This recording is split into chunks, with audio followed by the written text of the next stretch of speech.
I told this story on Let's Not Meet, but I'm happy to tell it again. In 2016, my boyfriend, now my husband, and I went camping in eastern Pennsylvania. The place we decided to stop for the night was primitive. Camping was free, no cell service, barely a road, etc. We did encounter two other people. They might not factor into what happened later at all, but they were creepy, so I'll describe them. The first was a woman who had her truck off to the side of the road a little as we drove past. She had the hood open and seemed to be waiting for someone to stop and offer to help. Usually my boyfriend had no problem helping someone, but he said his time something about her put him off. She didn't really seem like she needed help, and usually people who need help look at you hopefully as you approach. She looked like she just expected we would stop. That's what my boyfriend said anyway. I hadn't really noticed anything that strange about her. The next person came when we had chosen a spot, and were setting up a fire for hot dogs.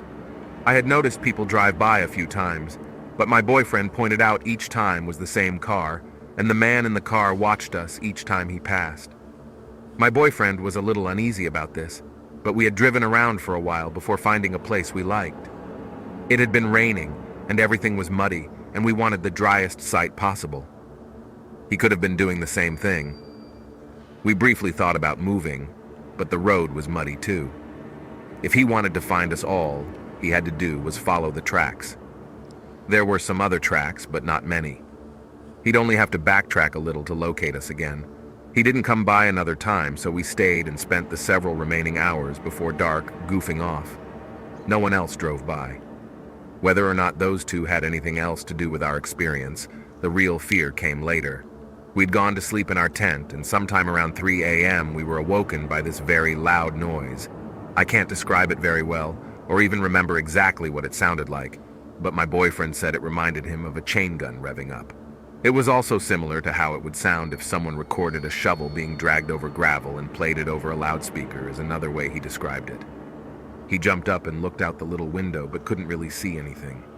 The sound repeated itself another few times. I was too scared to speak, so my boyfriend whispered that it was probably miles off and I should go back to sleep. I didn't question this, as I figured loud sounds could be easily heard miles off. After we left, he told me it sounded like it had actually been coming from just down the road, but he didn't want to freak me out. Looking back, I probably should have wondered why he would bother to whisper if apparently the sound was far off. I was still terrified. Every little thing I heard outside sounded like someone was walking around the tent. We laid there for a while longer, when finally my boyfriend told me to get dressed because we were leaving. I got alarmed by this, and even more alarmed when he unwrapped the machete we had bought just for this trip from its plastic, before opening the tent. We quickly packed up and loaded the car.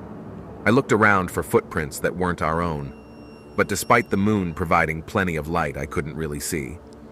I did point out something my boyfriend hadn't noticed, though, before we got into the car. There was a beer can by our dead fire that hasn't been there before. We didn't even bring beer. While we were driving away, my boyfriend explained that he was nervous someone might have been trying to lure us out, so he didn't think it was a good idea to run from the tent right away. He also half expected to find out gas tank had been siphoned out, but that wouldn't have stopped us because we had a hybrid car. We joked that that would make a funny hybrid commercial. Number of brutal murders avoided by driving a hybrid, 2. We only joked because we were about shitting ourselves from fear and adrenaline even then. The rest of our trip, we only stayed in well-populated campsites or got a hotel. Story number 2. One of my best buds from college was a geologist major that ended up becoming a ranger in the southeast US. Haven't spoken in years, as is the case with age. But I remember about 9 years back, he was telling me about an old married couple that he had recently helped out. He had seen them come to the park several days in a row, and found out they were visiting from out west, and they had gotten engaged there decades prior. They had been searching for a spot they'd taken pics of where he popped the question, but were having trouble. After looking at the pics and figuring out roughly where they were trying to get to, he escorted them in his vehicle, then hiked with them to where he thought it would be. They found it, and he left them there and went back to his station at the entrance. He said he got a weird feeling once he got back, and felt like he needed to wait to see them whenever they left. Well, once it came time to lock up at night, he still hadn't seen them leave, so he reported it, left his assistant to wait at the shack at the entrance, and went back to where he left them. He found both of them lying down, spooning along the bank of the river. Neither were alive. He called the cops, went through the 9 yards, and went home. The police were able to disclose to him their identities, but weren't sure anything else initially. Later, he learned that the wife was terminally ill with cancer, and they had both committed suicide by ingesting some sort of chemical pill combination medley. They just chose to do it where they had gotten engaged at. My bud wasn't torn up about it. He was obviously sad for about them dying, but said that he thought they hadn't asked for help earlier because they didn't want anyone to think they helped kill them. Story number 3. Not a ranger, but was hiking in Andorra with a friend. Long story short, we got lost off the trail and ended up in Spain. Found another trail and were following it, without a map. A while ahead of us, we see a man with 2 golden retrievers walking in the same direction we are. He looks young and is carrying climbing gear over his shoulder. We're rushing down the trail to catch up with him and finally do. We ask him for help with directions, and he tells us exactly where we are and where we need to be. About 12 km away, there's a town with a hotel. He says there's another smaller town about 6 km away, and that he parked his car there. He says he can give us a lift for the last 6 kilometers if we like, but says that he's in a hurry. We are over the moon, and so we hike together for a while. The dogs are nice and friendly, running circles around us. We are chatting away to the guy, and he is really nice, but my friend and I are getting tired, and so we cannot keep pace with him for long. The trail bends away to the right, and the man, now a bit ahead of us, disappears behind the bend. We get there a couple of minutes later, and the trail is empty. No man, and no dogs, even though the trail is a straight run for quite a while, and we should have been able to see them. The 2 of us continue on, alarmed, waiting to see something, or perhaps be murdered by a stranger. Nothing. We get to the town eventually, and from there made it to the safety of the hotel in the next town over. We were completely freaked out by his sudden disappearance, and to this day we are both convinced he was a ghost. Story number 4. Every evening at the dead of night, I had been hearing noises in the woods, what I thought was someone walking. But then they'd just stop in particularly overgrown areas of the jungle, so your mind starts to doubt itself. Is it a pig? A cat? Is it just the wind? The cabin didn't have a locking door, and the owners didn't want me to install one, so I began sleeping in my car. Now this is a huge property, and I'd parked my car over an acre away from the cabin and where I was hearing something. I started hearing those footsteps again. I moved out. My roommate, who thought I was bonkers, stayed and still slept there without a locking door. He got robbed, not once, but twice after I moved out. So he finally put up motion-triggered cameras. There was a man with a long rifle who'd hike up to the property, set up in the bushes, and watch us. Story number 5, not a ranger, but I used to be in a group that's somewhat like the Scouts, so we spent a lot of time in the woods and some weird shit happened often, but most of the time, it was easy to explain. One thing happened though that to this day scares the living shit out of me. I was a leader for the age group 8, 10 years old, and we were out on a camping trip. It was the first year we stayed on that terrain and it was huge. Normally, we tend to explore the majority of a terrain before the kids arrive, so we were aware of any possible dangerous spots to avoid. This time, it was impossible. Every camp we have what we call a night game. It's usually a scary game in which the kids have to complete several tasks, while the leaders scare the ever-loving shit out of them. Obviously, we had one too during that camp. We masked up as monsters and hid out in the woods close to the checkpoints they had to pass. While running in between checkpoints, I found an open stretch of forest with little to no foliage, so it was ideal for chasing after them. There was no real room to hide besides behind trees, so I couldn't use my flashlight, or they'd be able to see me from miles away. It was dark, like the unsettling kind of dark that plays tricks on your eyes, and you start imagining things that aren't real. During my stay there, I saw a shadow that was around my size running past me a few times. I couldn't see it very well, so I just assumed I was imagining things, because nothing was there when I turned my flashlight on. The game was nearing its end, and I saw the shadow again. This time I could see it vaguely standing near a tree not too far away from me. I thought it was one of the other leaders hiding to scare kids, and decided to go over there as it was about time to go back. I aimed my flashlight towards the tree, and while getting closer, I noticed that there was indeed someone standing there dressed in what looked like a torn burlap sack and had their head covered with a few white plastic bags that looked like they were tied together. I started to feel pure dread. Something felt really off.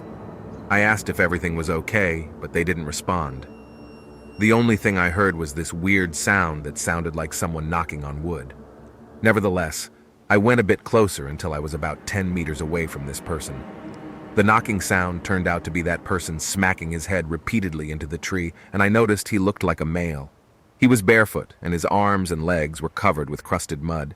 His hands were in a weird, cramped position. I was convinced this was just one of the other leaders pulling a prank, so I told them to knock it off. He slowly turned his head and started walking towards me. Something inside me just told me to run. It didn't matter if it was just a stupid prank, and I ran away scared for nothing. If this wasn't a prank, it felt like I was in serious danger, so I ran as fast as I could. I heard him running after me, but I didn't want to turn around to look as I'd probably run into a tree.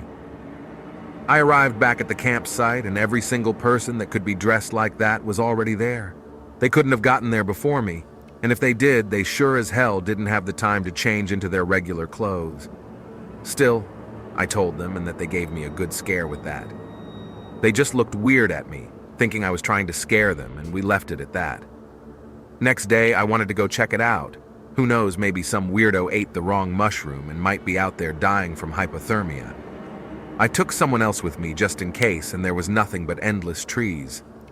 We arrived at the tree where I saw the person banging his head, and there was a dead-skinned, decomposing rabbit nailed to the tree. We called the cops. They looked around quickly and brushed it off as just a prank from another scouting group, or some kids from the nearby town, and left it at that. We didn't notice anything weird after that, so it probably was a dumb prank, but seriously, some people have a fucked up sense of humor. Story 6. I have so many of these, but I'll share my favorite. I have been a ranger in the USFS for almost 15 years, but this takes place about 3 years after I joined. We were getting calls about a lone wolf with a collar on hanging around campsites. Weird, since wolves aren't known to be in the area, but when you work in the field long enough, you start to realize anything is possible. No calls had mentioned violent behavior from the animal, thank God. I departed from the station around noon to check out the places that it had been sighted. Wandered around for about 3 hours, no further calls during that time, until I took a break for water. Sat down, had a snack, drank some water, and was getting ready to go again when the thing was about 20 feet out, trotting near the tree line. It seemed friendly and had the collar, so I whistled to it and he came over to me. Getting a closer look, I could see it wasn't a wolf. It was huge, but it was dark and didn't have the right body structure, though I could see why it'd be confusing from a distance. I radioed in and reported that I had the dog with me, but as soon as I said I'd bring it in, the dog fucking took off. Like he was playing, to see how far he could get me to chase him. Typical dog behavior.